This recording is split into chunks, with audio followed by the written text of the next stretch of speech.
Ladies and gentlemen, the following podcast is scheduled for one fall.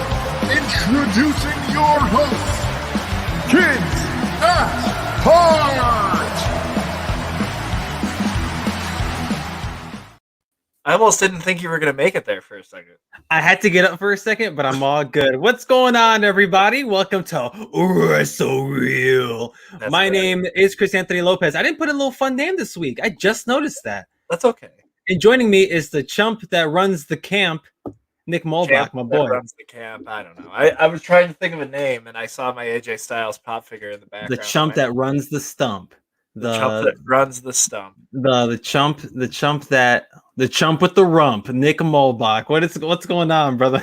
Very flat back there, but I'm good, man. Listen. You know, we here at Wrestle Reel, we like to have a little bit of a clip library of wrestling moments that should never be forgotten, such as paycheck. And who could forget 69 me done. 69 me saved me. But making its this. Wrestle Reel debut. Uh-oh. You mean my son is Caucasian? You mean my son is Caucasian? Who could forget WWE wants you to? Oh my god. Yo! You mean my son is Caucasian? Oh my god, that is ridiculous. Like those words in that order came out of my man's like face hole. Oh my god. You mean my son is Caucasian? Dude would have been so damn mad if Jason Jordan was revealed to be his face. Yo.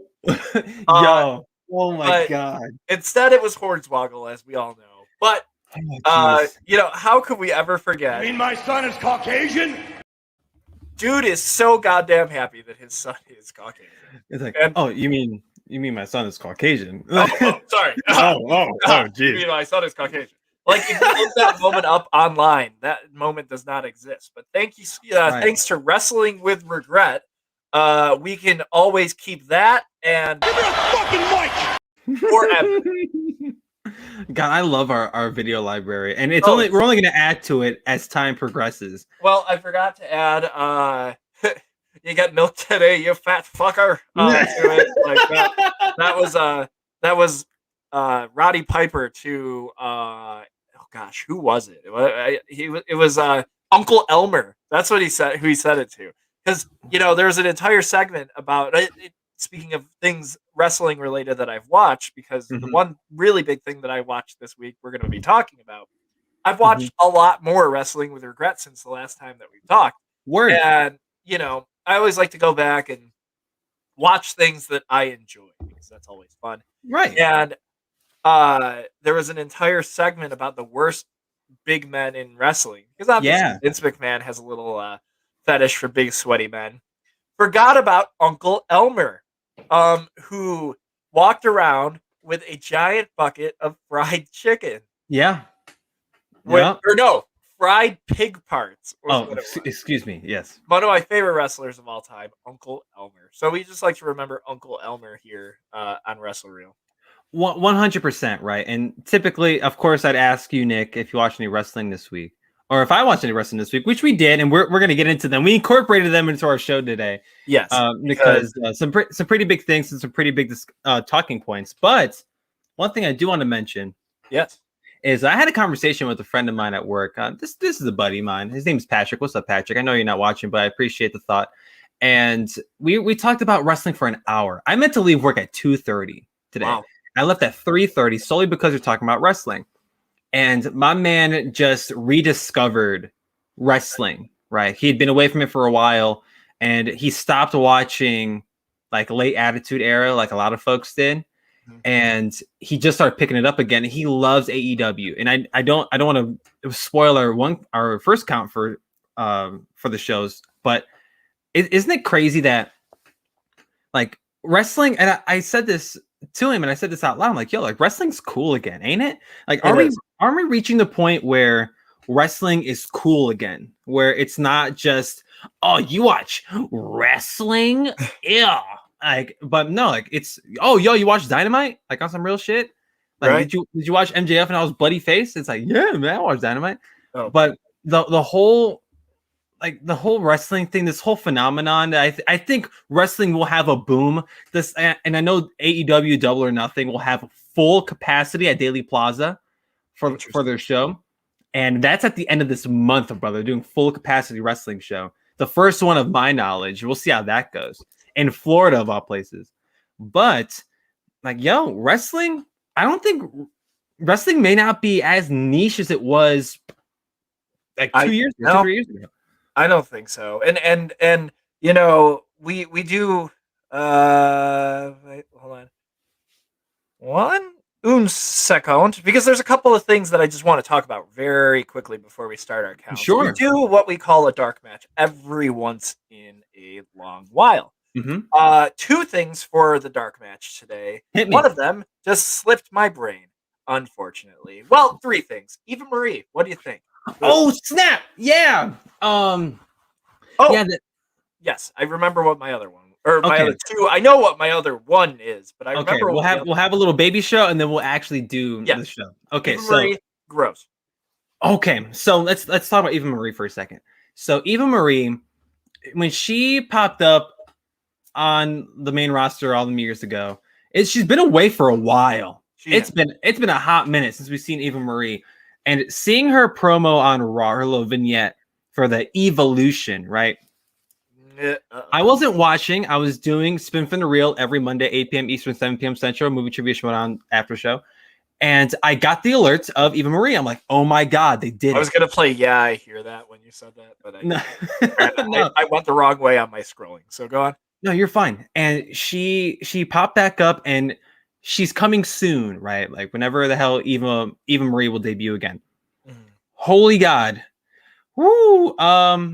Now, her personal stuff aside, because I know her personal life has come up back again, and her beliefs and the things she believes in or doesn't believe in. I saw a lot of that. A friend of mine, friend of the show, Jacob Pickett, sent me some things about Eva Marie that I choose not to dive into.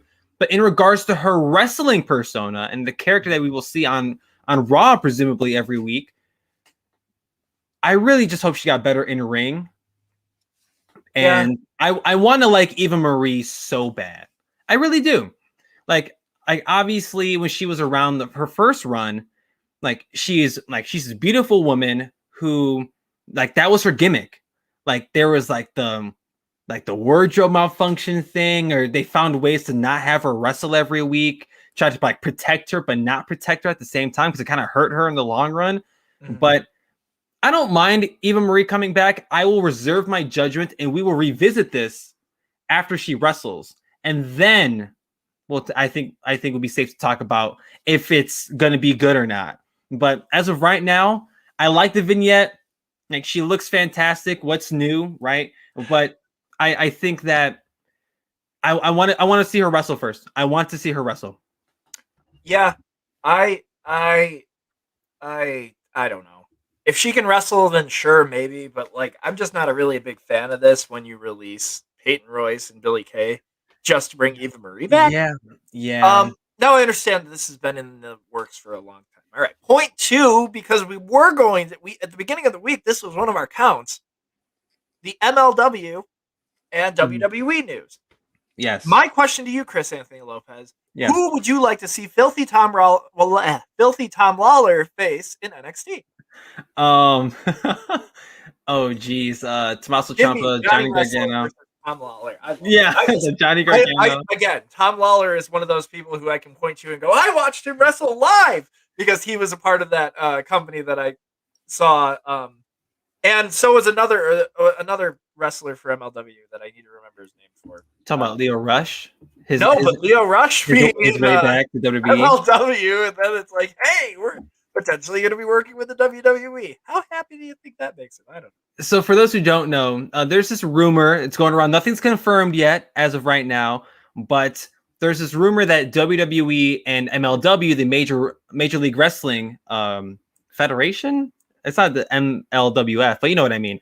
Yeah. They are talking about a talent deal where maybe MLW talent can pop up on WWE programming. Oh, their whole roster is completely gone. Well, of MLW? Yeah. They have to how- do it. They're doing an open draft. Ew. Yeah. I mean, cool, but ew. But there's this rumor that may potentially happen where we may get some MLW wrestlers, or supposedly whoever the hell fills out the roster, they may pop up on WWE programming. And yeah, that includes guys like like Tom Lawler and like Leo Rush and stuff like that. Leo Rush has ties with AAA wrestling right now. And I know the Forbidden Door has been one hot button conversation lately. Like, oh, the Forbidden Door is open. Jericho popping up on Dynamite. And then, like, I mean, AEW references NXT or WWE every single damn week. So, and all these other promotions are crossing over with each other. Freaking Finn Juice was the damn Impact World, or I believe this. Are they still the tag champs? Yeah, they won. Yeah, so there you go. Like, there's the Forbidden Door is definitely open. It's just who's gonna walk through it. And WWE may be the one company that is trying to like creep their foot in, but without fully committing to this whole thing. Because MLW, they have ties to a lot of other wrestling promotions like AAA, like I mentioned. Leo Rush is currently their cruiserweight champion at this moment. So Jacob Fatu is also their world champion in MLW. Well, son of a bitch. There it is. That's what it was. That's where the money's at. Because imagine my man jumping or not jumping ship, but coming over to SmackDown and being with the Usos and Roman Reigns. Yeah, that's just Samoan dynasty right there, brother. And I wouldn't be surprised if that's one of the linchpins of this whole deal. It's just to get Jacob Fatu over here to WWE through MLW. But it very well could be. It very well could be. I mean, you have LA Park, Richard Holiday, a bunch of people that I don't really know. LA Park would be cool. I'm forgetting the name of the guy who I saw, because when this news broke, honestly, like, I went and I looked up the roster as best as I could, just because, like I said, there were people like Tom Lawler, who I love, who's freaking amazing, who's not champion anymore now that Jacob Fatu is, who is who's there. You know, it's just there's a lot of very familiar names who are in MLW. So it would be very, very interesting. And, you know, a person who has wrestled with MLW recently is Davey Boy Smith. Yeah. And we saw him at the Hall of Fame. Yeah. But one more very quick count. Hit me with it. We finally got the 6 participants in the TNA Under Siege #1 contenders match. There we go. Trey Miguel. Yes. Who should be with MSK right now. Not yet, baby. Not yet. You know, here's the thing, is I see this list and I see a very clear winner, and it's Apollo Crews. But wait a minute. I'm just kidding. It's Crews just like, he looks very much like Apollo Crews. But why do I want Chris Sabin versus Kenny Omega? Kenny Omega? So goddamn badly. Okay, so it's Chris Sabin, Chris Bay, Sami Callihan, Matt Cardona. Talk about sticking out like a sore thumb. Trey Miguel and Moose, right? Okay. Oh, damn it. It's probably going to be Sami Callihan. Really? Yeah. I think Moose. I want it to be Chris Sabin. No, because didn't the Good Brothers jump him? Didn't the Elite jump Sami Callihan? They might have. I think so. Damn, so they might screw him over in this match. Yeah, Moose would be nuts. Trey Miguel would be awesome to see. Chris Bay would be awesome to see. Matt Cardona, wishful thinking. I'm such a major mark to a fault. Right. And I want Matt Cardona to do it freaking everything, him and Brian Myers. But my gut says Sami Callihan, actually, but my heart says Trey Miguel. I'll say that. I like the Motor City Machine Guns a lot. You're big Stan. Very big Stan. They're hanging up. Well, they were hanging up over there on the wall when I had my little Wrestle Reel set up. But big MCM Stan. Love them. Love Alex Shelley a lot. Alex He does Shelley it, man. appearing in WWE out of nowhere, but Alex Shelley being another one of those wrestlers that I've seen wrestle live at these shows. But it's like he's just that damn good. Love Right. Alex Shelley, but Chris Sabin is a former Impact champion. Mm-hmm. I mean, it's Chris Sabin's just one of the best wrestlers, like of that side of it of all time, like of the Impact type of. Sure, yeah. Like when And it comes I to feel independent wrestlers, Chris Sabin is I don't want to say he's forgotten about, but people don't immediately mention Chris Sabin. Yeah, I'd say he's pretty forgotten about. That's just me. The stuff that him and Alex Shelley did with MCM is like it sticks out like a sore thumb in all the best ways because, damn it, man! Like not only were they cool as hell, the name was raw as ever, and they're obviously great wrestlers. Mhm. So MCM will always be the first thing people mention, and then it's the solo careers of Chris Sabin and Alex Shelley. Right. But MCM's where the money's at. That's why it's such a big deal when they tag team to this day in the year of our Lord 2021. When MCM comes together, it's some real shit. But out of that match, I think it's gonna be Sami Callihan, but Yeah, I would like it to be Trey Miguel. Just to switch that things would up. just be amazing. Because Just Kenny's Trey gonna win. Kenny's totally gonna win. They're not gonna take the belt off of him yet. No. So who's gonna take the Swann L? makes the most sense to be the guy to potentially take it off of him if anybody is going to. You know what I mean? Right. So I wouldn't put it past them. But that said, I just wanted to do a little quick dark match beforehand. No, it's good. I like that. I dark totally forgot about the Eva Marie thing. I'm glad you mentioned it now because I don't think we would have gotten a full count out of it. But I'm glad that we mentioned it because it was a pretty polarizing thing. And again, her personal life aside, I think we should all reserve judgments until she actually wrestles. Right. I think it's only fair because it's been a minute, it's been a hot second, and who knows? Maybe she's gotten better. She's been at the PC for like a year now, so we'll see. Right. That said, we have a little blood and guts to talk about. Let's do it, baby. AEW Blood and Guts. I thought Blood and Guts was the pay-per-view for the longest time, but it's not. They're so weird about it because they don't have monthlies, do they? No.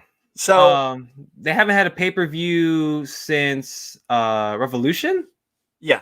Everything else has been on Dynamite, if I'm not mistaken. So, but they got Double or Nothing at the end of this month. So Blood and Guts was just a show, and which I mean, by all power to them. But to be specific, we're going to talk about the match, Blood and Guts. Like I mean, we could talk about the whole show, but I wanted to focus on the match for a second, because the actual gimmick match, which is just a glorified War Games, let's be real, let's be honest, it's the War Games format to an extent, you know, and it looks awfully similar. Like, I wonder where I've seen that setup before. But God bless America. Chris Jericho put over MJF like it was nobody's business. Does MJF need it? No. Did MJF would his character have been fine if he lost this match? Yes, it would have. But damn it, man! If I at any point in the last 3 years have said, put the belt on that Maxwell Jacob Friedman, I would have said, I would have emphasized it now more than ever. And I will continue to do that until the day gets the belt or the day I die, whatever happens first. Because he's gonna get the belt eventually. But what I will say is that TNT championship is probably perfect for him right now. Ooh. Because Kenny's too much of a polarizing figure for him to. I don't want heel versus heel stuff. Right. That never works for me. Heel versus heel. Like, because one of them has to work babyface. At least I think, to me, one of them has to work babyface. And usually both guys end up working babyface because heels don't exist anymore. But right now, Darby Allin has a chokehold on that. And we're going to see him face Miro next week, which that's going to be really cool. Plus, he's tied up with Scorpio Sky and Ethan Page. My man, Ethan Page threw my man down some stairs. I'd like to see Ethan Page to be the one. Although Scorpio Sky, man. I'm an advocate for Scorpio Sky. I will live and die with Scorpio Sky. Doesn't he have a Sonic Ring of Death to get a championship. He's the face of Revolution. I believe that was the prize. If there was a title shot, he might have gotten it, but he lost, obviously. So what happened? Yeah, face of Revolution, man. That was it. Face of Revolution, Scorpio Sky. I mean, it's a good looking face. You can't go wrong with Scorpio Sky. Yeah, congratulations on your face. But Maxwell Jacob Friedman, yes, is in the meantime, if you want to throw him into the TNT title picture, yes. And that'd be one hell of a person to beat Darby. Because who knows if I really want Scorpio Sky or Ethan Page to do it, or now Miro, since Miro turned on Kip Sabian. Well, I think Sabian and him are going to continue to feud, so I can see shenanigans being the ending of this match. Totally. Ethan Page is my guy. I like Ethan Page a lot. I like Ethan Page too. I'm hoping that maybe it's him. I wouldn't mind if it was Scorpio Sky, but anyways, Blood and Guts. Blood and Guts. No. Sorry, go ahead. Go. No, please. What did you think of the ending? I didn't mind it. It wasn't Revolution. It wasn't Revolution like controversial, but I dug it. I didn't mind it. Well, my least favorite thing about it, because I didn't hate it, but it's like the people who are it's the smarks who were. I mean, I'll be honest with you. The ending of the explosion in the ring that was messed up by Impact or whatever, that was terrible. That was one of the awful. If I had 69 me Don. Yeah, that's one of the worst things I've ever seen before. That was bad. It was bad. But for the people who are complaining that AEW is an unprofessional company because Matt Hardy got hurt the way that he did, and then they see Chris Jericho go through the stage in what was clearly not a real metal. It was padded as all hell. Which, this is Chris Jericho, man who's late 40s for Chris Jericho, I think, right? I think he's 50. Yeah, like you don't want him 50. Flying off of that cell. The only person who I could see flying off of a cell at that age still is fucking Shane McMahon. Right. But like, you don't want. I mean, for a bump like that to have taken place was still amazing. I mean, this is going to be AEW's Hell in a Cell, obviously. Mm-hmm. And you saw, there was a lot of WWE superstars who were kind of dogging on the ending, or just dogging on the match in general. Shotzi Blackheart was one of them, like to no level. And I'm pretty sure so was what is his name? Let me help. What? The Robbie E, but he's not Robbie E anymore, obviously. Oh, I don't know if he was defending it or if because he posted something about him versus Shotzi Blackheart in a Hell in a Cell match or something like that on Twitter, and I was like, I mean, Shotzi would do that shit too. Oh, heartbeat, kick his ass. And we'll talk about Shotzi later. We will, but it's just like did it deserve the hate that it was getting? Look, I think we've become so overly critical as wrestling fans because we're spoiled as all hell, and we get 5-star, 4.5-star matches every damn week on NXT, Dynamite, SmackDown, and that's it. Oh, but I think that with these matches, with these gimmick matches, you got to take some liberties with them, especially when all these men are bleeding profusely. Sammy Guevara had a goddamn slash in his head. Like let's cool it now. Yeah. Like we're still getting our moves in, we're still getting our spots in. Everybody's trying like a mofo. Sammy Guevara got his shit rocked in this match, which I mean per usual. And this is coming from a guy who, like you mentioned, those people complaining about Matt Hardy's injury. I was one of those. So I'm like, yo, that's not where the party's at. But then Matt's like, I'm good. Yeah. And I know that AEW's learned from that situation, and hopefully we'll never have to see something like that again. Because I mean, people getting hurt, it happens all the time. It's just how we got hurt. That was the thing. So besides that point, I thought the match was fine. Was it Stadium Stampede? No. Was it like it wasn't the best thing I've seen out of AEW this year, let alone like their whole run. But damn, they put over the Pinnacle as they should have. Right. And they made MJF look like a damn star, which he already is. Like that final shot, or that shot of him standing on top of the cage, bloody as all hell, with blood and guts right behind him on the Titantron. Like that's it. That's a career-defining moment. Yes. That whole match was set to put over Pinnacle, and I think they did exactly that. Yeah. The Inner Circle does not need to go over. Now that the Inner Circle's face now, like they turn the whole faction babyface, which is weird, but also it is kind of. I think again it's one of those situations where they turned heel because of circumstance. Because like, oh, there's this more heelish group, so we got to be the good guys, baby. Like we got to use like something like that. Like we had to do like the babyface stuff because like I said, someone has to work babyface. And out of the two groups, I'd prefer it to be the Inner Circle because I like those guys more than I know. I tried to bite my tongue, but I stopped halfway through. I like the Inner Circle as characters more than the Pinnacle for obvious reasons. Like, yes, like FTR, they're great wrestlers. They're heels. I shouldn't like them. They're the worst. Sean Spears, the chairman, don't like his ass. He should be a heel. He's good at his job. Freaking MJF and Wardlow and I'm missing somebody. Is that everybody? I think I got. Oh, and Tully Blanchard, I guess. Well, MJF, I'll just be honest, should be in the Miz category of never turn him face. Never. Dude's an incredible heel. You could turn him tweener-ish, where he's like. You know, I would say he was a tweener while he was doing the silly song and dance number with Chris Jericho. Yeah. But the dude is an incredible heel. Well, we saw what he was like as a babyface when he was with Cody. Like right. when AEW when Dynamite was first established, MJF was working babyface. Like he wasn't a heel because Cody wasn't, and he was right by Cody. Nightmare Family, yeah. And then when he turned, oh my God, it was the tides had turned, right? Like the wind had shifted, and we're like, yo, like this is some real shit. And Cody got his shit rocked by MJF. Cody put him over, and I mean, as he should, again, because Cody's like 15 years older than MJF or some shit. It's not even that. Right.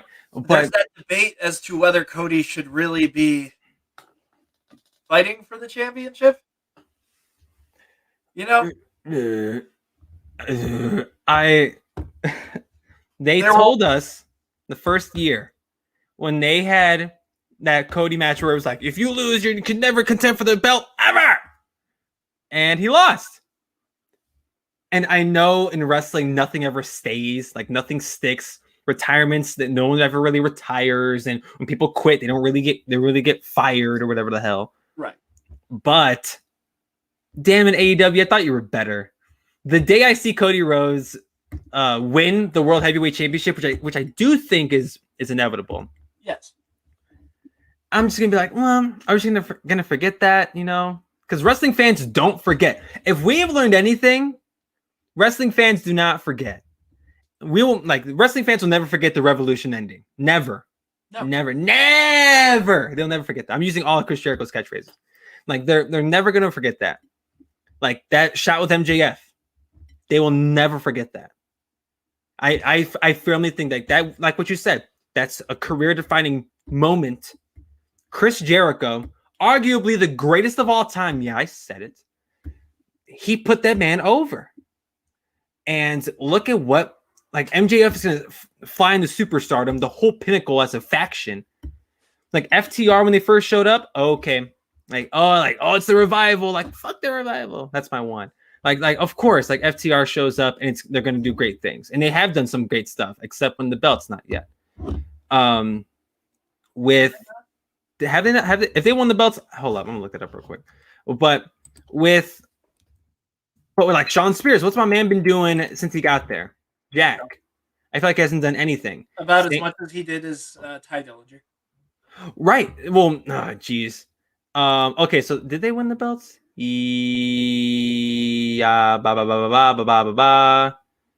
Yes. Wait. No. No. No. Yes. Yes. Yes. Yes. Yes. Yes. Yes. That's what I thought. Yes. And they lost the belts to the Bucks. Ugh. Okay. Who So could be feuding with Mox and my boy? and Eddie Kingston. Yeah. I freaking guess, man.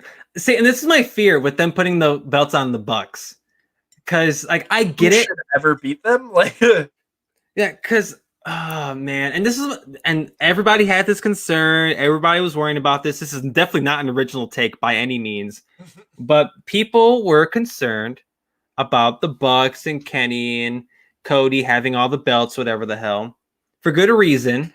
And now we're kind of seeing that Kenny has the belt, and I mean, amongst others, he has 4 belts right now. The Bucks have the tag belts. Cody just came back, and he's about to beat the hell out of QT Marshall for the next God knows how long.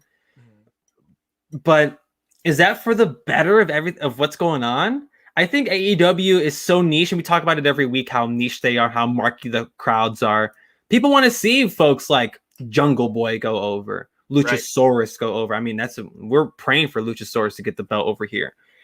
But whenever we get past this whole Kenny and this whole elite thing, like that's where AEW to me shines and thrives, where they're not having to worry about the elites and they focus on the talent they already have, because they have a bunch of great stars, really, and that they plucked from other places or that they put a spotlight on, like Darby Allin. Did you know who Darby Allin was? No, I didn't. admittedly. I didn't know who he was. I vaguely knew of MJF. I vaguely knew of Orange Cassidy because of the internet. Right. Because of I knew who a wrestling MJF Twitter. was, but that of the AEW crop. And also, we have a thumbnail now. I'm sorry, I forgot to add it. I literally created it like 3 minutes before I created. You mean my son is Caucasian? And like, I forgot to add it in.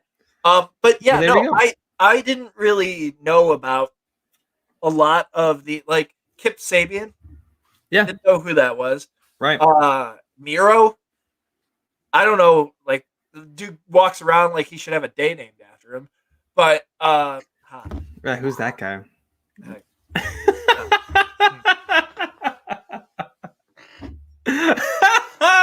No, Nick, that was good. I like that. But like to my point, right? With AEW right now, You mean my son is Caucasian? with Blood and Guts, right? The right people went over, and I hope they continue to go over. FCR should get the belts back. MJF needs some type of belt. That ring that he's been flaunting for the last couple of years ain't gonna cut it anymore. No, like Sean Spears, same thing. Let my man do something, for the love of God. That's the trick of this group. It's like, but it's one of those situations where until AEW gets a second brand, we're gonna feel this way about certain people. You know what I mean? Like, right. There's a lot of folks where there's so much talent, and at least the WWE can split it over 3 brands, technically, even, you know, and have that mid-card belt and have that world championship and have one world championship that doesn't mean as much as the world championship, and I can't figure out which one it is at this point, which is a good thing for the WWE. It's the WWE championship. But like, and have a big card. I'm here. I'm just gonna keep going. Have a big card championship. You know, that doesn't mean anything. Neither of them do. That's the issue. And it's like, and have a tag team championships that I can't even figure out the names of the people who are the tag team champions at this point. It's, you know what? Listen, never mind, AEW. Don't create a second brand, because that would be terrible. Wait a minute. Wait. I'm not opposed to second brand or second show, but yeah, like they have Dark and Evolution, I guess, or Evolution, but Elevator. But they have a lot of folks. There's a lot of people on that roster, and they're introducing new people every single week, every single day, and it's like, yo, we need more things for them to do.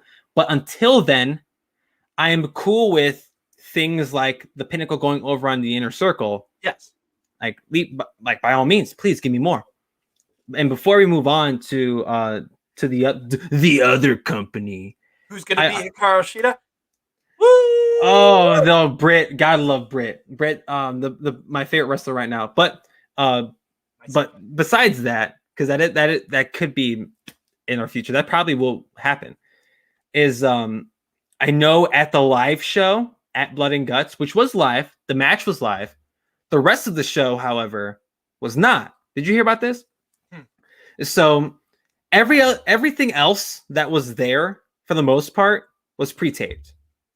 And they showed it over the screens there at Daily Plaza.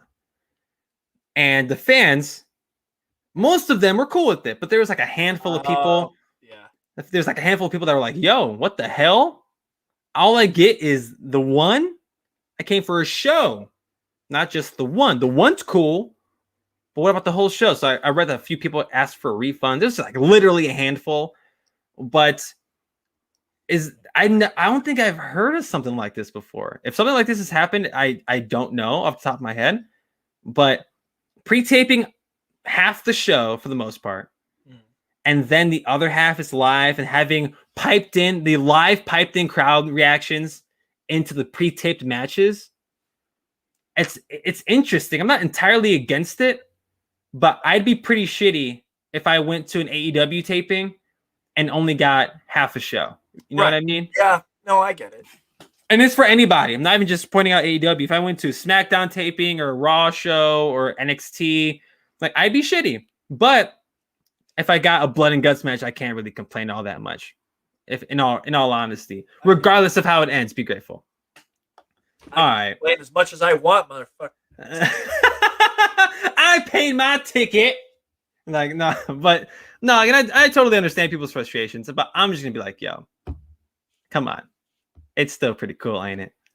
Plus, it's a pandemic. They shouldn't be there in the first place. Right. But it is what it is. Way. I mean, like, you know, though, whatever way you look at it, if they're like clearly okay enough to hold, you know, an entire event with fans inside of it, which is a little sketchy, but still sucks, baby.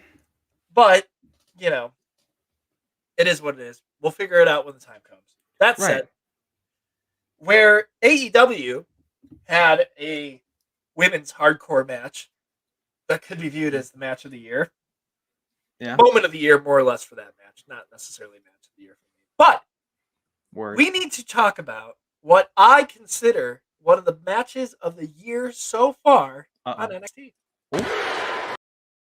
So, I almost said AEW. NXT. This is the only photo that I have of them, by the way. This is just this one? I love this picture because I love the context behind it. Your new women's tag team champions, Indy Hartwell and Candice LeRae, The Way. Yeah.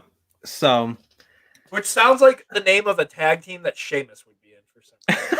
I look like Sheamus right now because, like, I don't know. Go on. I'm gonna adjust. No, NXT just had a regular show. Again, there's a lot of good wrestling on this week in the weekly shows. But NXT had their regular show, and for what's coming next week to be a regular show is just insane to me. Right. They're out here doing Mercedes Martinez and Raquel Gonzalez and 2 out of 3 falls, Kushida and Santos Escobar. That talk about some killer matches. But this tag match, we want to focus on the tag match for a second because the two of us are a fan of these 4 ladies: Ember Moon, Shotzi Blackheart, Candice LeRae, and Indy Hartwell. And we've been talking on this program for about what happened? My favorite wrestler of all time is Indy Hartwell. It's Indy Hartwell. Your big Indy Hartwell mark. Oh! After this match, especially. An Indy Hart mark. Is that how we're? Yeah. So so this match happens. Main events NXT, which is awesome. And The Way go over. Yes, please. After my weeks of whining and complaining, they finally put a belt on Candice LeRae. We'll see how long she holds it. But you're saying match of the year contender. I want to hear your 2 cents on this match because I watched it. Admittedly, I watched it before the show, and I have thoughts. But I want to hear your 2 cents first. I mean, it was a spot fest. Don't get me wrong, but like the spots that we got. Oh my gosh, these ladies were beating the living hell out of each other. Now, awesome. Did it end with as much blood as Britt Baker got on her? It ended with none. And I already saw the comparisons of, hey, this is how you end a women's hardcore match, AEW, and I'm like, oh, shut up, just shut up, internet. Let us enjoy this for a moment. Right, like calm down. Shotzi and Indy beat the living hell out of each other during this match. Ember Moon took bumps. Candice LeRae took bumps. Freaking Indy Hartwell took the most bumps, in my opinion. Especially when she like got double friggin' drop kicked with a trash can over her. The flying elbow off the ropes, the coordination for that to have worked was cool. Incredible. That was my favorite thing of the whole match. Literally jumping on top of the ladder onto Indy. Oh my gosh, it's just like a lot of great stuff, dude. Like it was fun. The right team went over in the end, but it was 4 wrestlers who could win or beat the hell out of each other. I loved it. It's a personal pick. If it's not going to be everybody's cup of tea, trust me. But I love that match. I think that this match ruled, right? Like I had so much fun watching this match, and usually, like I like to before we do Wrestle Reel every Friday, I come in my apartment from work, and I'm tired, and I don't want to do anything before the show, like the rest up, especially on days like today where I'm doubling up on things. Same. And I'm like, you know what? Like, I just like to chill. So today I watched this match for the show, for the sake of the show. And I was catching myself like, oh, like I was doing a lot of those. And don't get me wrong. Like I may complain and whine and complain about how the women have been treated, the tag belts of any brand have been treated, and this is no different. Fire Pit had their belts for a few weeks, and I mean, hopefully the way changes that, and they hold the belts for a hot minute. But this match did a rule, and yes, it's a bunch of wrestlers that we like, and I stand Shotzi Blackheart. I've come on the show before and talked about how Shotzi's my favorite. Like she's the best, and Ember's fantastic, right?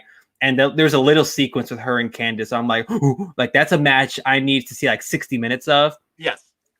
Like I bet they've wrestled before, but I'm like, no, I want to see a whole 60 minutes out of this shit. Like that would rule. Indy Hartwell, look, MVP. I think that Indy Hartwell has huge potential. And as stupid as this might sound, I think the her wanting, like her crushing on Dexter Loomis stuff is what set the gears grinding in my brain. Yeah. Like Indy Hartwell, like she's like 20 years old. She's not. She's like 24 or something, 25. Okay, yeah, 24. Like she's really young. And like, oh my God. She's not MJF. Just tie us back into the first count for a second. She's not MJF, and she's nowhere near it. So I'm like, sorry, Indy, but like MJF's on a whole different level. I think MJF's on par with a lot of folks. I saw this crazy ass theory that maybe we can talk about this in the high spot.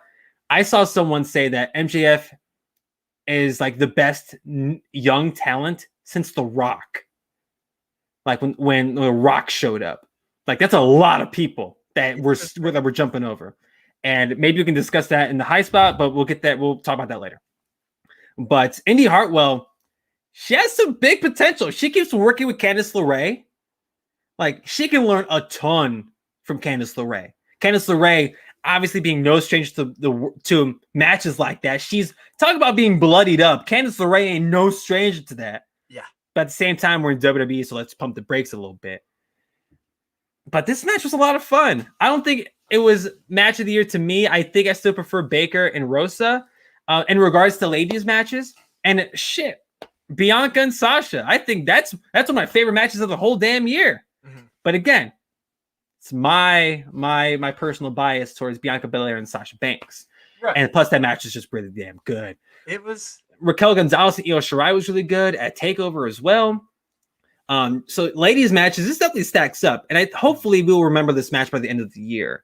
So when we do our Wrestle Reel top 5 matches of the last 12 months, hopefully we both remember this match. because damn, it's only May. It's only May. There's a lot of wrestling left. And geez, we might see Indy and Candice wrestle each other. Ooh, like, who knows? Who knows, man? But I thought this match was a lot of fun to do. And the whole show, NXT's been on crack lately because they're bringing the heat. They're like, oh, we're moving to Tuesdays. You better come watch us on Tuesdays because we ain't playing around. No, we ain't playing around. Like, I think and we talked about this a couple weeks ago, who benefited more, AEW or NXT. I might have to retroactively change my mind. Like, low key, NXT's been on fire. The ratings may not reflect that. I was gonna say AEW though was the number one thing that night. It's the number one show on cable. Like, that is crazy as hell. But I'm over here like, is NXT like, yeah, AEW got the numbers and stuff, but NXT is just bringing it because they don't have competition. They don't feel like they need to pack every single show like how they did against AEW. Or if they didn't pack a show, AEW would just murder them in the ratings. Right. Like, that's, damn it. And stuff like this, because imagine if both these shows were on at the same time. Imagine Blood and Guts and this past NXT show were on at the same time. Nobody's watching that tag match. I'm sorry. But everyone's watching Blood and Guts. Everyone be watching Blood and Guts. Well, in my opinion. I'll ask you this. Yes. Does NXT putting forth these huge matches every single week because they are trying so hard to compete with AEW, because they are, you can't deny that. They still they're are, not sure. pulling championship match after championship match each week if they're not doing that. You know what I mean? Does that take away from TakeOver? Does it take away from no, I don't think it takes away from TakeOver at all. I think the stacking of shows is just to adjust to Tuesdays, because Tuesdays is a whole different field of competition. I'm not going to act like I know what's on TV on Tuesdays, but it's different than Wednesday. I'll tell you that. That's the bare minimum I can tell you, because there's so much on TV nowadays that you have competition whether you know it or not. Right. And geez, they're competing with streaming. Yeah. Like, damn, there was a point, I read this thing not too long ago, that AEW could have gone to streaming. Imagine a weekly wrestling show on Netflix. Hate that. Like, you say you hate that? I don't like it. Oh, word. Again, I mean, just because like wrestling has always been on TV for me. Now I understand the network exists, but that's not. NXT was on the network for a majority, for all of its run until recently. But that's not. It's not like the regular. How do I explain it? It's not like the weekly shows are going to streaming. SmackDown and Raw will never be on a streaming service. No, never. Like, they'll never be on Peacock. Going live on Peacock. Never. That will never be a thing. SmackDown will get canceled before they go to streaming. Right. And I don't think that will ever happen. No, it should. So, right. I hope not. So maybe we can revisit this in 20 years to the 20th anniversary of Wrestle Reel. But I think that NXT needs to do these type of shows to compete with Tuesdays, because they're still new to Tuesdays. It hasn't even been a month yet. Yeah. If it has, they just hit a month. So getting the Tuesday crowd still a challenge, but damn it, this is what happens when WWE oversaturates the wrestling market. Mm-hmm. If SmackDown wasn't a thing and they just had Raw and NXT in some weirdo universe that I don't want to live in, like, NXT probably get more numbers. They'd probably be on Fridays. Like that'd be the thing. But them going against AEW for all that damn time, and them losing publicly to AEW all the damn time, to us wrestling fans, we kept an eye on that. Yeah. And we're the ones watching these shows. I would love to talk to someone who only watches AEW and doesn't know what's going on in WWE right now. Yeah. I would love to have that conversation. That would be very interesting. Like, maybe I had to seek this person out. It's like, yo, you have no idea what's going on in WWE. You only know AEW, and you only know those people, and you don't know what they've done beforehand. Like, I want to find that person. And it's a scary thought that would even be a thing. Is it scary though? Well, or it's just an odd thought, not scary. I mean, thank God the fan doesn't know what this is, but like, right. And how one of those people is wrestling for the NXT Women's Championship next week. What's up, Mia Yim? Where you at? Who would have thought that Mercedes Martinez would be the most successful Retribution? She escaped. You know, I heard this thing about how like Mercedes Martinez, like her son's like I don't want to get too personal on this, but like COVID was really a thing that she had to worry about with her family. So that's why she was taken off TV for a while. So maybe that's why she just came back. And Retribution was already like in the shambles. So they're like, she's like, can I not go back to that? And they're like, yeah, sure, why not? Like yeah, back to NXT. That's not yeah. That's not a demotion. If anything, going to NXT is a promotion. Yes. So to go back to this match for a second, like these four ladies, like they're gonna face each other again. When? Who the hell knows? In a blood and guts match. Oh my god! But it's gonna be something crazy. And a fun little note from this is that Fire Pit made the challenge. It wasn't the way. It was Fire Pit, and they lost the belts. So now that Indy Hartwell, to me, a rising star in NXT/WWE, and Candice LeRae is someone that they should have had a belt on for a long ass time now. But now they're doing it. Better late than never. And let's see them hold the belts for a while. Well, and then push them both into the main title scene. And I would like to make a point that, like, please, NXT hasn't had that. Excuse me. I think Io has had plenty of great matches during her run, and maybe this is a controversial opinion here, so. But let me hear it. Let me hear it. To me, I mean, I wouldn't say that this was on the level of Bayley versus Sasha. Don't get me wrong, but to me, like, this is the first match for NXT between women in a long ass time that I was like, holy shit, like, this is the shit. Yeah, I know. Wow. I mean, Charlotte versus Rhea is Charlotte versus Rhea, but like that happened at WrestleMania. Right. And like, I know. I'm kidding. Well, no, and there's no denying that is probably a controversial opinion. But you know what? I say that. Give me a fucking mic! But as you should. Said, an interesting point at the end of this show, which is going to be the segment that we spend the most time on. This is a big segment for this show. Right. And moving on to segment number 3. Let's do it. Where the hell's Daniel Bryan going? That was a great show. Thanks everybody for watching. No, I'm just That's the big money question, right? Yeah. So this report came out of nowhere. I can't tell you who reported it, but someone did, and they said that match that Daniel Bryan had against Roman Reigns, where Roman Reigns put the man in the guillotine, brother, and my man passed out like a babyface should, and that was it. His contract expired that day, which is crazy because nobody was like, usually like wrestling news is out there like, hey, like when Cesaro was working on a new deal with the WWE, we all thought that he was going to go to AEW and be Claudio Castagnoli. Anyways, I still want it. We're all just sitting here like, oh, okay, let's just twiddle our thumbs. Hey, Daniel Bryan's probably going to John Cena this and appear on SmackDown next week. Blah blah blah. Yeah. Guess not. Because I'll tell you, every single time that I book something, it just goes to shit. I got to book the opposite of what I want to get what I want. I try and book this whole Samoa Joe thing, and then Samoa Joe gets released. Give me what I want. Edge is going to return and cost Daniel Bryan the championship, but he still won by disqualification. Therefore, he still is with SmackDown, and now he's probably gone from the WWE because his deal is up. Now, there have been rumors that they have been trying to spark some form of a deal. It's widely known that he will resign. Yes.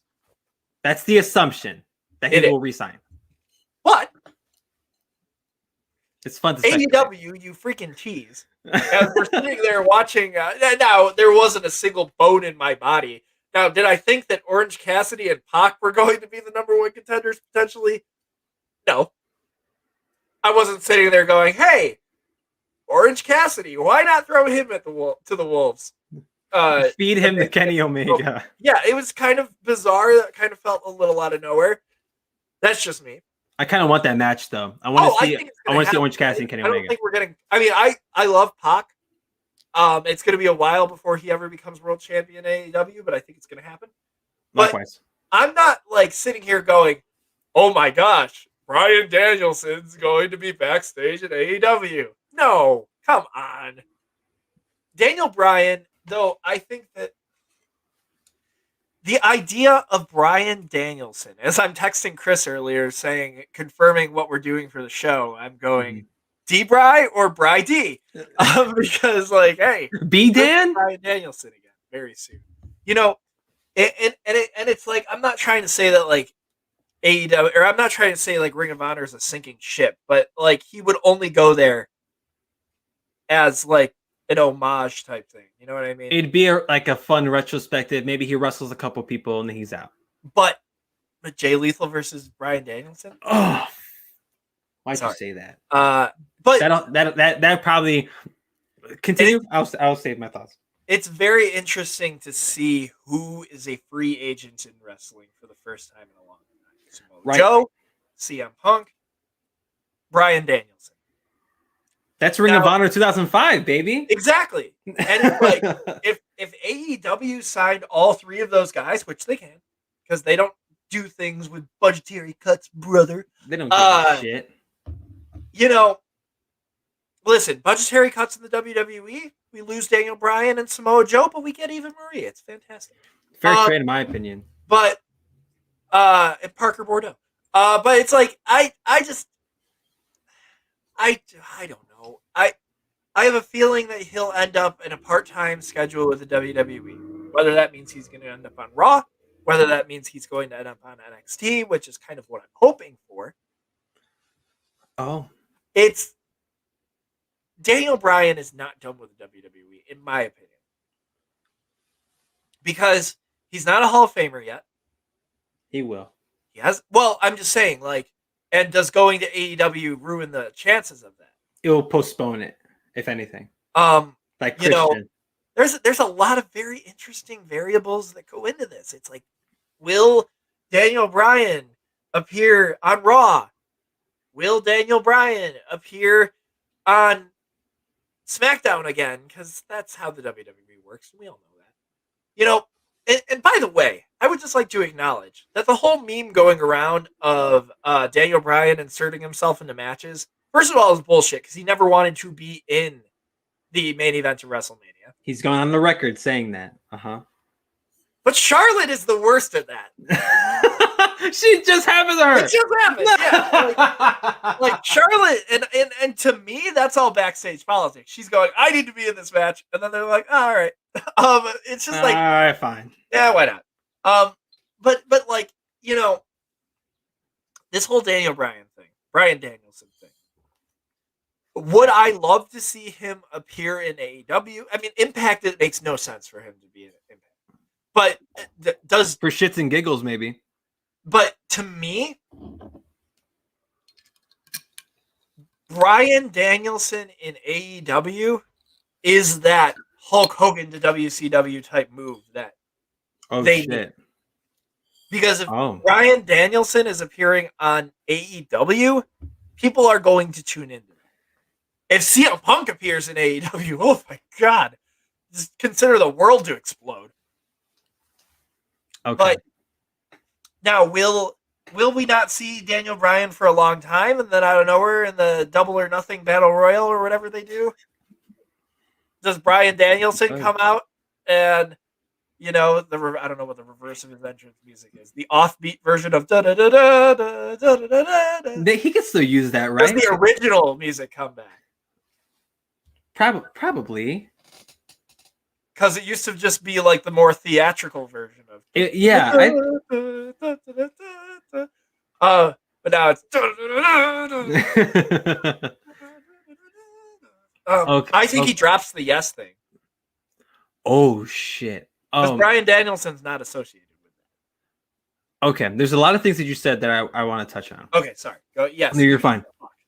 No, you're fine. Hold on. I need to properly pass you the mic. Give me a fucking mic! All right, go on, Chris. Yes. No. So what this okay, so my first thought when seeing that Daniel Bryan news, holy shit. They let him go. They let him walk. Seriously. Maybe. Like supposedly.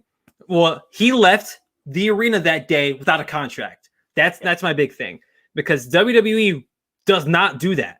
They don't let you do that unless you're the shit like Daniel Bryan. Now, I think he'll resign. I honestly think he'll be back with WWE, not because he has unfinished business, because they will accommodate him in any way he wants. Yeah. He will wrestle part-time. He will not be full-time again, but he'll stick around. He'll be around. That's the only thing. Will he wrestle for other companies in the meantime? That's a fun question. If there wasn't a pandemic, probably. Now, probably not. And I know things are opening back up. People are getting vaccinated. Go get vaxxed, by the way, if you haven't. We're all vaxxed here on Wrestle Reel. But the thing is, as much as I would love him to go somewhere else, just so I can see that, in my lifetime, I could see Daniel Bryan pop up in Daily Plaza to the biggest pop that I'll probably ever hear in my life. I would like to be there for it. But I don't think it's going to happen. I think if he does go to AEW, WWE's going to be like, well, that's another one. Another one bites dust. Like, we lost another one. And ROH, if anything, he'll make appearances. Impact, if anything, he'll make appearances. If anything. Impact isn't what it used to be. Like, I would have scoffed at that a couple years ago as well. But now, I wouldn't put it past anybody to pop up in Impact, because Impact's where the party's at, apparently. New Japan, let's talk about that for a second, too. Yeah. If a man wrestles Kazuchika Okada, I'd cry. I would legitimately weep tears. He can wrestle Tetsuya Naito. Please, give me some more. Let him wrestle Kota Ibushi, for the love of God. Like, geez, have him wrestle Finn Robinson. I don't care. Or just Robinson. I don't care. David Finlay, please, for the love of God. Like, I would let Daniel Bryan go roughshod and have him go over everybody. Give him all the belts. I don't care. Now, back to reality. WWE seems like home. And you just the Hall of Fame thing. I think the Hall of Fame's like an afterthought nowadays. Right. It's not what it used to be. But folks like Christian, when he's done with AEW, he's first ballot. He should have been a long time ago. But the second he gets back, the second he's done, he'll be in. Or if the Forbidden Door ever opens, then he's in. Or let me rephrase: if WWE ever walks through the Forbidden Door, then he's in. Daniel Bryan, on the other hand, of course, it's inevitable. He's a bona fide Hall of Famer, and look at what he's done in such a short amount of time. Like, I think that Daniel Bryan's is legitimate, and he's one of those top guys that we will remember forever. Yes. Like, the whole getting yourself over, everybody's been penalized for it, except Daniel Bryan. Talk about getting yourself over. Like, you as a person, he would just pop up. Remember the day that Randy Orton and John Cena had that title unification ceremony thing on Raw, and everybody was like, yes. And they were, yes, of course. Yes. It's like, no, but they were doing they were cheering for Daniel Bryan the whole time, and people there have gone on record saying like, yo, like, that's not what they wanted. Daniel Bryan, just by being there, took the spotlight away from this big title unification match. We ditched the big gold belt, or we're gonna ditch the big gold belt soon, but we're gonna have the two belts on the one guy, and that one guy's inevitably gonna be Randy Orton. Holy shit! But yes, Daniel Bryan, like that. We were all like, "Yo, Daniel Bryan is where the money's at." And guess what? They did it not too long after that. But the fans forced their hand. That's why WWE is like, yes, we're not going to have fans back to the summer because you nerds don't know what you're doing. And I can't wait till fans go back and start dictating storylines again. Sorry, Seth. But with Daniel Bryan specifically, I would love him to go to AEW just as a freaking meme. I would crack the hell up if he just pops up once. That's it. Have him be in the Battle Royal. Don't have him win the thing. Granted, fans will lose their minds that he didn't win the thing. It'd be like another Styles not winning the 2016 Rumble situation. But he'll be back with WWE. I have a feeling. I know I put down Bryan Danielson at the bottom, but Bryan Danielson, I think that man's going to stay on Total Bellas. I think he'll be there. he'll be perfectly fine. And by the way, it'll speaking of, go tough ahead. to keep him out of there, though. Is Right. And before we continue, I do want to mention, for anyone going forward, the entire channel, we started the Streamlabs. If you want to support the show, you want to support the whole channel, streamlabs.com/whoarethe_podcasts. So that's Who Are They Podcasts, streamlabs.com. Go ahead and support the show if you would like. You don't have to. Shows stay the same. All the shows will stay the same. Just if you want to support us. And maybe we'll do some fun stuff with it if we get some love. But it's not required. and, Back to Daniel Bryan. well, I just have one more point to add to this. Yes. Not to the Streamlabs. Oh, Daniel Bryan. WWE alumni section. Is he there? He's there. Ah, son of a bitch. And there's a few other things that I want to just point out. Camacho's there. I forgot about him. Shout out to Camacho. And One Man Gang isn't there. Shout out to One Man Gang. But Akeem the African Dream is there. Look at that man. Look at that beautiful man. Look at that beautiful man. I'm He's just the like, African Dream. Earthquake. I'm like looking and it just says Akeem. I'm like, wait, That's Earthquake, baby. no, That's that's One Man Gang. Oh, is that One Man Gang? That's Is One Man Gang. So I'm scrolling through to see if One Man Gang is in the alumni section, but no. WWE wants you to remember him as Akeem, the weird arm African Dream. Oh my god. I'm thinking of a whole different person. But that's nuts. The African Dream, baby. Yeah, This white man. WWE. Now I have to ask you a There's a white question. man from Chicago. He was built from Halstead Street, Chicago. What's up, Halstead? This is very important. I'd like you to come back over here for a second. Yes. Okay. If Akeem the African Dream was announced as Vince McMahon's illegitimate son, do you think that this would be what he would say? You mean my son is Caucasian? No. Okay. Because No. he's billed technically. And now it's not like, listen, I'm looking through here. First of all, the picture that they have of him is doing this. It's weird. I don't like it. But This? I'm not like, Macho Man? he's doing that. It's weird. Like All Macho right, Man? listen. I'm not scrolling through here going, is Kerwin White in here? No. It's Chavo, right? Well, Chavo's not even in here. But Really? Oh wow, really? yeah, it's weird. But they have Akeem the African Dream? Well, hold on. Let me see. Maybe it is Kerwin White. But No Chavo? My man goes on Glow once and he's not on the damn. Kevin Alright, Sullivan is there. but not Gallo, Chavo Guerrero Jr.? Arthur, Mauro Come on. Ranallo, Max Moon. Who the hell's Max Moon? He has another name. Hersey Watson. You're kidding me, right? But no Chavo? Either No it's besides the point. Daniel Bryan's in the alumni section. And Roderick that's Strong is also in the alumni section, though. huh? He quit NXT. Oh, he quit. No one like going back to what I mentioned 2 counts ago, no one ever quits. Well, I'm just saying, like, That's all one big work. And of course, like they could be putting pen to paper right now as we speak. Right before SmackDown. Cody Rhodes is in there as Stardust, by the way. That is awesome. That is insulting. That's a slap across the face, but it's all right. My man's a nightmare now. So I think Daniel Bryan will stay with WWE, but they're going to accommodate the hell out of him. He's not just going to come back and work full time again. He's gone on record saying that he wants to work part time and for other companies alongside WWE. Mm-hmm. He wants to go work AAA. Let him. He wants to go work like freaking Ring of Honor. Let him.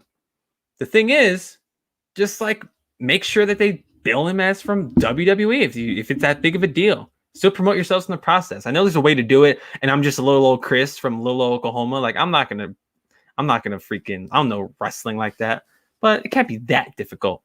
Just loosen up, WWE, seriously, and let Daniel Bryan wrestle part time.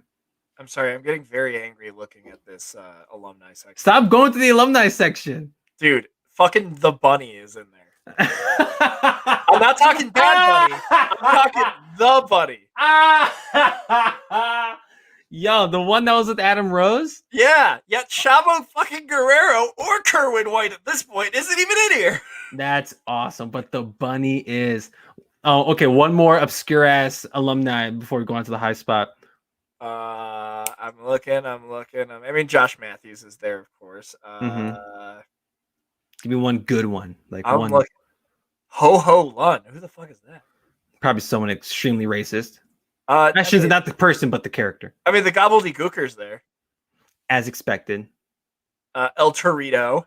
Okay. Doink. Okay. Which Doink, though, is the question. That's a great question. That's a great question. Let's see here. Crush. Word Crush. Okay.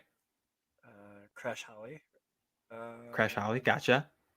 Oh, there's my girl Bull that I couldn't. Oh, Blue Meanie's there. Okay. Yeah. Blue Meanie. Okay. I mean, I still can't get over Akeem. I can get over the bunny. The bunny's my favorite one of the bunch. Oh yeah. Armando Estrada. Was that the manager for Umaga? Yeah. Cherry is in there, but no Sim. Is Sim Snuka in here? I just need to. If my favorite wrestler of all time, Sim Snuka, is in here, then we can move on. Okay. But if he's not. We have to keep this segment going on forever. We're gonna keep. You want to know what's really? No, here's a really freaking bizarre one. I actually have a weird one for you. Okay, hit me. Sonya Deville is in the alumni section. But she's on TV every week. She's on Raw this past week. The inconsistencies of the WWE website are insane. As someone who manages the website for their job, this upsets the hell out of me. Sonya Deville, the Bunny, Skinner, and freaking Akeem, the African Dream. That got weird real fast. No, you're fine. I can't help it. It's weird. I want to talk about this. Unless you have a high spot, I want to talk about this MJF thing. No, let's do it. So I don't have the original tweet pulled up. That's why I left for when the show first started. I got up so I can go find my phone. I don't know where my phone is, but I saw this tweet. I apologize for not crediting the person who came up with this tweet. This is their take, not mine. It was that MJF is the best young talent, young star that we've had since The Rock. And I may be paraphrasing on the terminology, but that's a hot take. That's one hell of a take. I wouldn't consider it hot. I think he has more than enough reasons just in the last 2 years. But damn, that is one hell of really. That is a hot. That is a steaming pile of take right there. Because let's run down some of the names, right? Like Cena, Orton, Lesnar. Lesnar's the big one. I think Lesnar's the one. Because Cena, it took a while for Cena to become John Cena. And Randy Orton, yeah, he's the youngest world champ ever.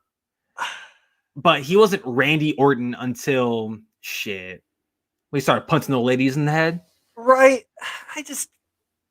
To say that he's like the biggest young star since The Rock. That is just insane. My man has a point though. That I may not agree with him because I personally would put Cena at the very least above MJF as of right now. But damn, I guess I'm trying to think of because even The Rock though, when he made his debut, really wasn't crazy superstar material at first. He was Rocky Maivia. He was Die Rocky Die.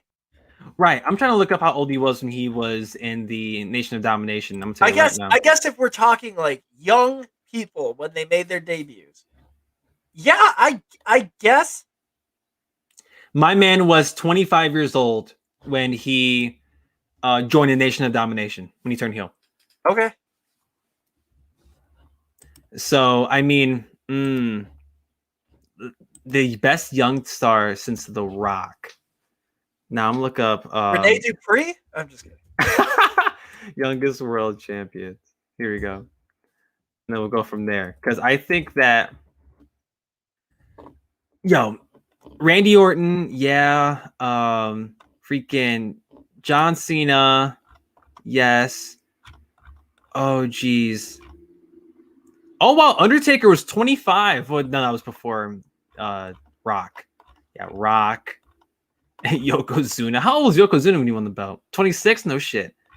Okay, Lesnar. So Lesnar seems like the obvious caveat to that. Like the three names that we've mentioned, Orton, Cena, and Lesnar. They made an impact the second they showed up. But are they better than MJF right now? I know it's different times. I know it's a whole different era than when they all showed up. They all showed up, 2002, 2003? And now MJF's here in the year of our Lord, 2021. But... See, okay, controversial take here, because we are at the high spot. Yes, we are. Hit me with it. But I don't want her backstage politics to come into play as to why she is one of... Tessa Blanchard was 24 years old when she won the Impact World Championship. Ooh, shiitake mushrooms. Here we go. We're talking about some ladies. We're talking about ladies now. Tessa Blanchard. By the way, she's probably going to be making her AEW debut very soon. There's a lot of conflicting reports into that, and that's why I didn't want to talk about this on the show and we have talked about Tessa Blanchard before on this program. But we don't need to get into it. I know. No, but to your point though, that she was 24 when she won Impact's World Championship. You can't not look at the backstage stuff, dude. No, I know. Because it hindered her career. She took a year and a half off her career because right. No, I get it. MJF, not problematic. John Cena, Orton, Lesnar. I mean, Orton will soon become problematic, but at the time, no. And the brightest star since The Rock, I don't think that's that crazy of a take. I may not agree with it, but I don't think that's the craziest take ever. I've heard some. I think you dropping the no women's match has gotten you that excited since Bayley Sasha in NXT. I think that one's a little bit crazier than the one my man said. If we're being honest, because I looked at that tweet and I thought to myself, oh, like my man had a point. Like it's perfectly valid. Granted, it's all subjective. And Hangman Page is only 29. He's 20. I thought he was younger than that. He's 29. Yeah. I mean, okay, then. I mean, but you got to think about like Rhea's making a pretty big impact on her career. Although I don't know. I don't know if I would put Rhea there. Who would you start your if you were to start a wrestling fed right now, and you had young Rock, young MJF, young Cena, young Orton, young Lesnar, Rhea Ripley, whoever the hell. Who would you start your fed with? That's your star. Your star. Who you start? Styles. Young Styles? He's gonna grow into what he becomes, right? Right. Well, The Rock. It's The Rock. Okay. I don't think I would start my fed with MJF quite yet. Really? No. I think I agree with you on Dwayne, or excuse me, The Rock. I think The Rock's the correct answer. Yeah. Who? I think the Rock's the correct answer. 100%. But after that, that's what I think becomes a big question. I think that's worth the talking points. Because if you're gonna just look at young stars in history, like I mean, shit, Undertaker won the World Championship at 25. That's awesome. Think about that for a moment as well. Yeah. So Taker's definitely up there too. But we're talking post Rock. So post Rock, where would you go? Yeah, it's Cena. Yeah. Orton or because I think Lesnar's Cena another good one. Can be your top face, and The Rock can be your top heel at the same time. Right. I mean, but at the same time, you got MJF. I don't know if I would put MJF on that pedestal quite yet. I think eventually it's too early. I mean, not trying to be that guy, but like if Muhammad Hassan, if the London bombings didn't happen the same exact day as that weird terrorist attack thing, Muhammad Hassan would probably be looked at as one of the top superstars in the business right now. Ooh, shit. Because he was on his way to winning a world championship. Ooh. And he's young. So it's like he was young at the time. And to counterpoint, how many world champions have we had in the last 20 years that made a mark like Orton? Like right. Like who's made a mark like that? Like Muhammad Hassan.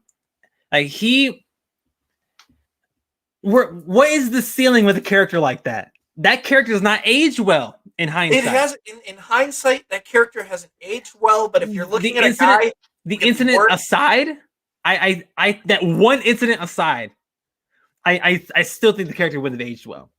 A lot of characters don't age well. But if you see a guy doing as well as he can with something like that, the guy's going to grow with his role. He was just going to be one of the top heels. We didn't have that like Iron Sheik like heel.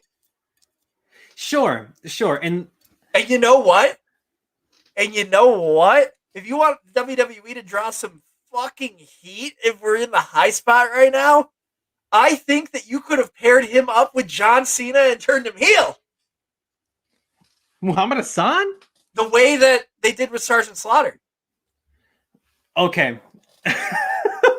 Wow. Look, okay, so I don't know about that.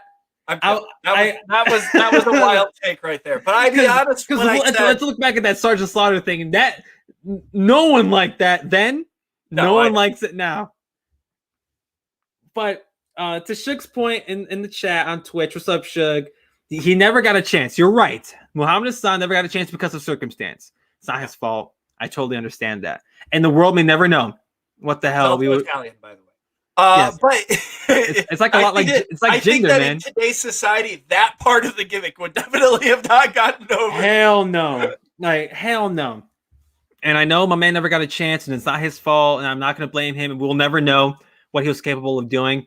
But to me, in hindsight, even with the guy, right, with his, I don't know his shoot name, but look at the stars at the time, dude. You think he would stack up with folks like Triple H, The Rock, Stone Cold Steve Austin, Undertaker, Cena, Orton, Angle, Lesnar, WWE, Eddie Guerrero, Chris Benoit, a heel character.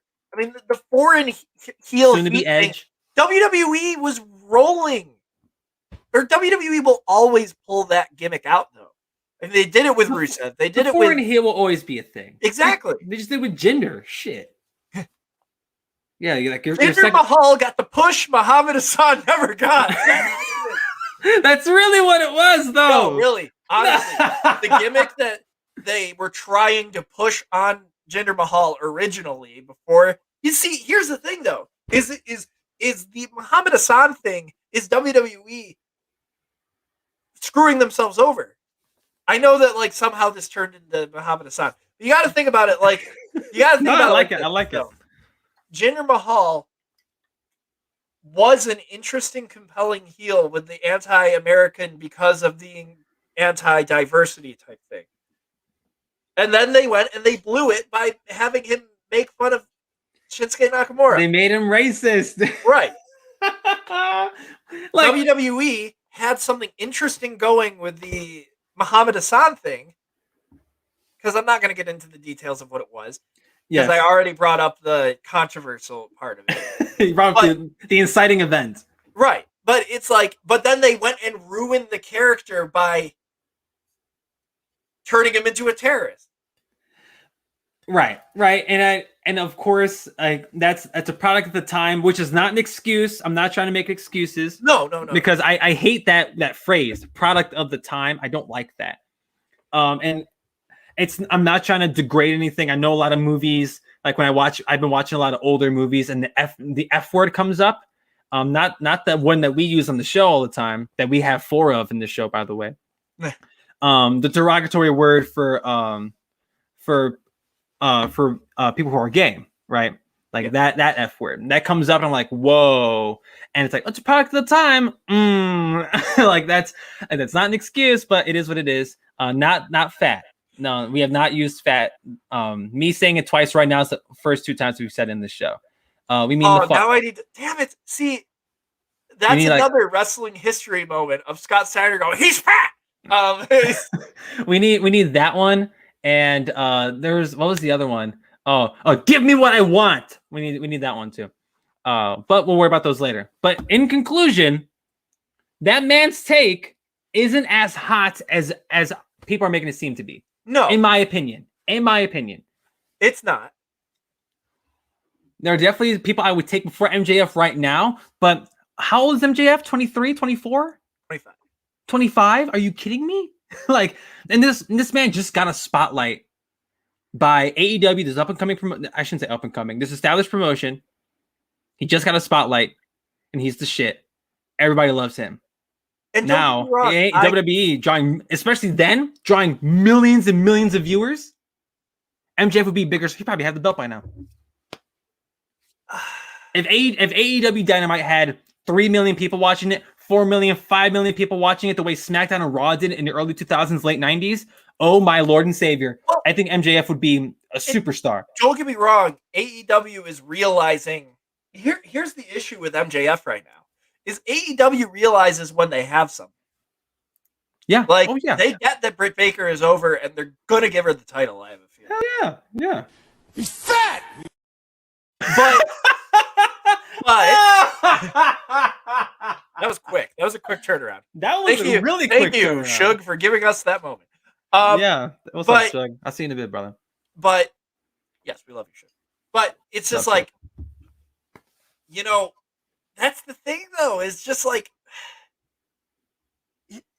here's the issue: is that AEW knows what they have when it comes to superstars getting over. Unlike WWE, who has their plan, AEW can change things on a whim. The issue is that the biggest storyline in the company right now isn't the Pinnacle versus Chris Inner Circle. Inner Circle. Yes, thank you. But it's Kenny Omega being Kenny Omega. Right. And that's the main event. Put the title on MJF yet. And I don't know when that time is going to be. Like Britt Baker, they know that what they have in her, so they're giving her the title. I have a feeling. Here, I'll say this. Hikaru Shida is setting the women's championship record way too long at this point. If she needs to drop the belt, yes, and it should be to Britt. Yes. I love Hikaru Shida. Like, she's the best. I love her so much. But she should drop the belt to She's Britt. Great. He's fat! He's fat. And like...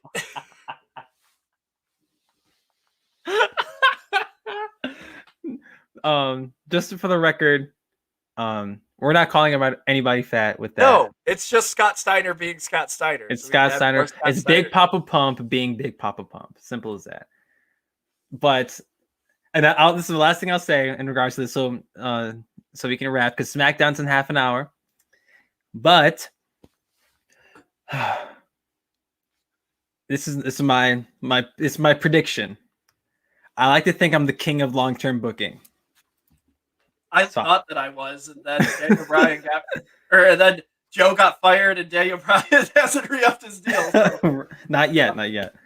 But Maxwell Jacob Friedman of the Pinnacle, of All Elite Wrestling, who wrestles on Dynamite every single Wednesday, he will be the AEW World Heavyweight Champion by Revolution next year. By Revolution next year. Or at the show. He might win this belt at the show. He will win it in front of fans. A ton of them too. They'll probably get away from doing the smaller arenas. AEW is going to reach the point where they can do stadiums at this point. But that's a whole different conversation for a different day. Maxwell Jacob Friedman will have the AEW World Heavyweight Championship by Revolution of 2022. That's my thing. I don't know when his birthday is. He may be 25 still. He may be 26. Doesn't matter. I think the sooner the better. And by that time, Kenny will lose the belt. He'll probably give it to another face. Probably like Pac or something, or Orange Cassidy in a perfect world. Is Pac a face though? No. I got that slip of the tongue. Maybe Orange Cassidy in a perfect world. But MJF will be the World Heavyweight Champion for AEW by Revolution next year. By the following Wednesday on Dynamite, like he will have at least one title reign, whether it's currently happening or it just happened at Revolution. I'll say that. With that being said, do we miss anything, Nick? We talked about a lot in 90 minutes. You know, here's I sip my Steve Weiser. Chris Anthony Lopez. We have missed a thing. Oh shit! What? For the first time in Wrestle Reel's history, we missed something. We've missed something for quite a long time. What did we miss? I don't have my phone. Did you text it to me? I have not texted you anything, Chris Anthony Lopez, but we have definitely missed something that we were promised. Okay. Did you share the audio? I'm just kidding. We don't have to do that. Oh, I'll happily do it. Like, I wasn't prepared for that. Here, you know what? Here, this is what I promise. We did say we would do it. We did say we would do it next week on Wrestle Reel. We'll open the show with it. We are opening the show. Long-term booking for Wrestle Reel. We are opening the show with us singing "Real American." And look, I know Wrestle Reel is the king of empty promises. Like we say we're gonna do a lot of things in the show. We haven't done them. Next week, we'll gimmick the whole damn show up. We'll try to do our best, but we will start with Real American. And we just say we do it because technically we tied at our WrestleMania prediction watch-alongs. We tied. I screwed myself. Yes, Nick screwed Nick. Nick screwed Nick screwed Nick. Nick screwed Nick. Simple as that. Like it was. I didn't have the prop bet of Kevin Owens jumping off of the ship, I would have beat Chris. But right, I mean, it is what it is. Nick screwed Nick. It was the we need that shirt made. It was the Watt screw job. Like it was because I'm not a betting man, but when I do make bets, I like to follow through with them. Yeah, I did space on that. Real American. We'll do Real American next week on the show. But besides that, did we miss anything content-wise? No, we did not. Okay, cool. Make sure you follow us down at social medias at the bottom, Twitter and Instagram. We talk wrestling all the time on there. You usually see me and Akeem the Dream chatting it up on Twitter. But for the most part, Nick the Dream next week. You could be you can be Nick the African Dream. So Nick and I, we talk wrestling all the time on there. So go ahead and follow us on there. Of course, watch all the other shows on What Real Entertainment. On Sunday, we will have another Real Talk. Nick, do we know who's going to be on Real Talk this Sunday? Actually, we do not have a guest booked quite yet. Because this was one of the weeks that we needed to figure out. And I will be in discussion with Matthew Thomas about what we're going to be doing. Because the week afterwards, we might... Oh, wait, you know what? It's Mother's Day. I don't think we have a show. It is Mom's Day. So we probably won't have a Real Talk on Mom's Day. I do not believe that we have a show planned. And okay, so here's the thing. I will say long-term booking Real Talk wise, and I will just pull this up here just in case if anybody is interested. So we do have Pauline Novakowski planned for the 16th. Now, the 16th, Pauline and I both have film screening at the Fun Mill Film Festival, so I don't know if we're going to be able to make that show. Okay. Both of us, I was involved with her project, and Kiss Me When He's Gone is going to be premiering there. So I don't know if we're going to be able to do a regularly scheduled the way that we've been doing it. Wrestle Reel, we might have, or Wrestle Reel, Real Talk. We might have to do like a regular Real Talk like it was before, just with the squad. But yeah, I just figured I'd let everybody know that right now publicly, so when I forget, I can go back and reference that. For the record, Nick did say it on Wrestle Reel on the Year of Our Lord. Hey, remember that we have this. So right, and I talked to Matt tonight about that. We booked the show while we're doing the show. But right, I mean, we're all about our production meetings during the shows anyway. But Real Talk. Usually on Sundays, holidays excluded, 8 p.m. Eastern, 7 p.m. Central. Spinning from the Reel. You saw Shug in the chat. What's up on the Twitch chat? Shug and I and Matt Thomas, we co-host Spinning from the Reel, a Schmodown reaction show, all about the movie trivia Schmodown. The second I get off of this, I'm gonna go talk about that for a little bit. So, and movie trivia Schmodown. Will be joining. I'm pretty sure you're gonna be on Spin for the Reel. That's right. What are we going to be talking about? Are we doing live reactions tonight, Matt? Yeah. I'll be there. We're gonna be talking because our buddy Taylor Cleek is the advocate for Rick the Rageoratus, so we're gonna be talking about that. Or we won't be live, but we're gonna be talking about it amongst ourselves. We will be live on our friend's channel, Shimon Be the Money. We will be doing that after the pay-per-view. But on Watts Real entertainment purposes, Real Talk Sundays, 8 p.m. Eastern, 7 p.m. Central. Spin from the Reel, a Schmodown reaction show, Mondays, 8 p.m. Eastern, 7 p.m. Central. Really Scared, Thursdays, 8 p.m. Eastern. Just had the 7 p.m. 1 year Central. anniversary show. By the They way. just had their 1 year anniversary show with the local media show. Go check that out. It was a really good show. They talked about Freaks, the They 2018. talked about a lot. Yeah, they talked about a lot of things. I chimed in for a bit, and Connor was talking about X-Files. So that's what they were doing. And of course, Wrestle Reel every Friday, 6 p.m. Eastern, 5 p.m. Central, because we got to be different. And I mean, just check back for the channel. Follow us on Twitter's at the bottom, or they're not at the bottom, they're at the top. And we have a lot. We have a lot going on. We have a lot going on here. Nick makes movies. I go to sleep when I can. So like we have a lot going on here. So subscribe to the channel, like us on Facebook, follow us on Twitch. We have a lot of fun stuff planned for the summer. It truly is a hashtag WAPBoy summer for the chump that runs the camp, the chump with the rump, Nick Mulbach. My name is Chris the African Dream Lopez. Hashtag WAPBoy summer, and we'll see you guys next week. Bye. He's fat! Paycheck. 69 me, Don. 69 me, save me.